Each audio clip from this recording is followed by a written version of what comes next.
Are you playing to win or just running out the clock? In sports, the game clock drives every decision. It creates urgency, sharpens focus, and pushes players to perform their best. So what if you treated your life with that same sense of urgency? I've created an exercise to help you do just that. It's called Your Game Clock. Download Your Game Clock today at bill-burke.net/clock. It's free, it's simple, yet transformative, and it could be the first step towards achieving peak performance in the areas of your life that matter the most. Remember, life isn't a practice run. Every second counts, and your time is now. Welcome to the Fortitude Forum, and as you know, this show is dedicated to uncovering the stories of how top performers have used fortitude to find success. Now, usually I'm sitting down with a high achiever from the world of business or sports, but today that's just not the case. And given that this is episode 9, today is all about why fortitude is the foundation of peak performance. And I'm going to share the 9 elements that make up fortitude. You've heard me say it before. Talent, intelligence, and even hard work just aren't enough. What separates the elite from everyone else is their ability to endure, to adapt, and to execute, no matter the external circumstances. And that's what fortitude is really all about. Your biggest wins don't come when the trophy is raised or the deal gets closed. It's not what the world sees. Breakthroughs begin beneath the skin. Your next level isn't just about what you do, it's about who you become in the process. If you want to achieve greatness in business, sports, or in any area of your life, you need to develop a relentless mindset and have a framework that drives consistent, high-level performance. There is a formula for building fortitude. It's built on the 9 key drivers, 9 principles that, when mastered, create a foundation for winning. But let's be honest with each other. If we don't choose to chase our full potential, we're choosing mediocrity. And while peak performance does have a high price to pay, so does mediocrity. Things like regret, missed opportunities, the feeling of knowing you could have done more but didn't. I know that feeling. I hate that feeling, and I don't want that for you. So the time is now. Your time is now. There's no waiting. There's no perfect moment. So let's get into it. The 9 elements of fortitude which drive your peak performance. Number 1, focus. Everything you want starts with focus. Too many people aspire to step up to a higher level, but it can be hard to think beyond the tasks of every day. Where your focus goes, your energy flows. The best in the world don't get distracted by all the outside noise. They lock in on what matters the most. And that starts with answering the question, what do you want? What do you really want? It can be a hard question for many to answer, but illuminating the vision for your life is an important first step in making it a reality. In addition to that, there's something that exists inside all of us that, if uncovered and connected to on a regular basis, will actually allow us to achieve far beyond what we think is possible. That thing is something I call the catalyst. It drills down deeper and incites action when your why just is not enough. When you know where you're going and what's going to push you in that direction, the rest of the noise fades into the background. Number 2, ownership. There are 8 billion people on the planet, and not one of them is exactly like you. So own that stat. Success starts and ends with ownership. There can be no excuses, no blaming, just results. Owning it means accepting the responsibility for every single outcome in your life. Because winners don't complain about the circumstances, they create their own.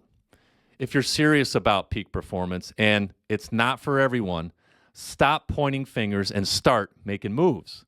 While taking ownership feels like a huge responsibility, and it is, it's also extremely exciting and can be very liberating. It gives you permission to not hold back. There can be no room for letting fear or doubt keep you from your duty of answering your own call. Number 3, resilience. Here's the truth. Adversity should never be a surprise. We should expect it. No one escapes staring down hard times. We all face it, especially when we are attempting to leave our mark on the world. The question is, what do you do with adversity when it smacks you in the face? Do you let it break you, or do you smirk at the setback? Michael Jordan got cut from his high school basketball team. Regarded as the greatest basketball player of all time, he earned that distinction because he got hit with a crushing blow of rejection. But did he quit? No, of course not. He worked harder. He used the failure as fuel. And I would argue that the sole driver in his iconic success wasn't his talent or even his insane work ethic. It was adversity. And even when he didn't have any from outside sources, he actually created his own. He actually practiced responding to it because he knew it was coming anyway. That is next level. Number 4, time. I'm a former quarterback, and during a football game, the quarterback is largely in control of the clock and gets to decide when the ball is snapped on every play. And everyone knows how much time is left in the game because there's a clock in every single corner of the stadium, counting down how much time is left for the team to make something big happen. Unfortunately, there's no visible life clock letting you know how much time you have left to live the life that you've imagined. Now, just like a quarterback reads the defense, makes quick decisions, and executes, you need to command your time with precision. If you're wasting time and not investing it in the right places, then you're just playing defense when you actually should be on offense. Number 5, inner voices. The way you talk to yourself matters. Your words are weapons. You can either use them against yourself or to your advantage. Now, I'm not suggesting that you can prevent yourself from ever having another negative thought from time to time. That's normal. We all have those. But we do have much more control over what we say about ourselves and to ourselves than we think we do. Many of the harmful things we say to ourselves are so habitual, so ingrained, that we don't even realize we are saying them. And when we say something about ourselves, whether it's positive or it's negative, our subconscious mind starts to take notes, and that can directly lead to our outcomes. Peak performers check the way they speak to others and how they speak to themselves. So don't let something like self-talk, something that you can control, hold you back before the rest of the world comes at you. Make your words work for you. Number 6, team. I've been on teams my entire life. And if there's one thing I've learned, it's that nobody wins alone. The people you surround yourself with either push you forward or they hold you back. And we can't always control the people in our environment. Maybe there are some coworkers who you just don't vibe with, who try to tear you down or hold you back.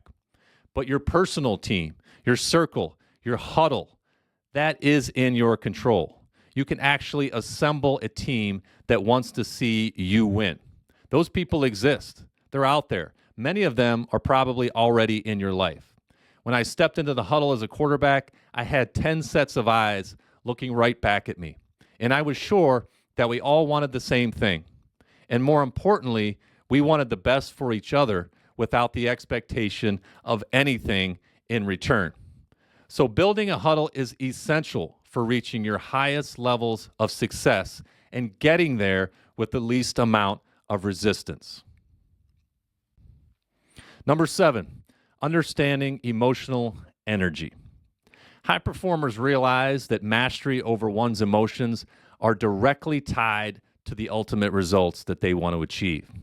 While low performers are letting their emotions dictate their actions, the highest achievers understand that certain emotional states can actually be manipulated to get the desired outcome.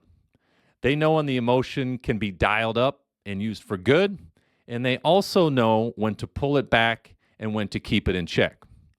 And instead of allowing emotion to whip them around, they proactively manage their feelings, not the other way around. Their standards dictate their actions, not their feelings. Can you make yourself do the thing that needs to be done even when you don't feel like it? Emotion is energy. Always remember that. Are you in control of yours? Number 8 is discipline. If your dreams are the destination and your decisions are the directions to get you there, then discipline is the difference. You have to choose to stick your hand in the fire, so to speak. My old college coach, Nick Saban, famously says that there are 2 pains in life, the pain of discipline or the pain of disappointment. And here's a hidden side effect in installing self-discipline in your daily life. Discipline actually builds your confidence. It doesn't just keep you on track, but it also elevates your own image of yourself. It also positions you as a strong leader in the eyes of those that are looking for your leadership. Discipline is the difference. And finally, number 9, execution. The best don't just plan, they execute. They don't just talk about it, they get it done. When it's inconvenient, and especially when it's hard, because it's hard. And most importantly, because realizing their full potential is a core value, even at the most granular level. Have the mental disposition that you are always on offense. If you're waiting for the perfect time to start, there is no such thing. Stop overanalyzing, stop overthinking, stop hesitating, and just start moving. Imperfect action beats perfect inaction every single time. Remember, your legacy will be defined by the actions you take, because what you do in the dark will eventually show in the light. There is no finish line in this game. If you need help with a plan and tools to get started, visit bill-burke.net. So to recap quickly, the foundation of your highest levels of performance is fortitude. And the 9 drivers, the 9 elements of that fortitude are focus, ownership, resilience, time, inner voices, team, understanding emotional energy, discipline, and execution. So here's my challenge for you. Pick one of these drivers and commit to improving it this week. Just one. Whatever speaks to you, attack it with everything you've got. If this episode spoke to you, share it with somebody who needs to hear it. Subscribe, leave a review, and let's keep this conversation going, because this is just the beginning.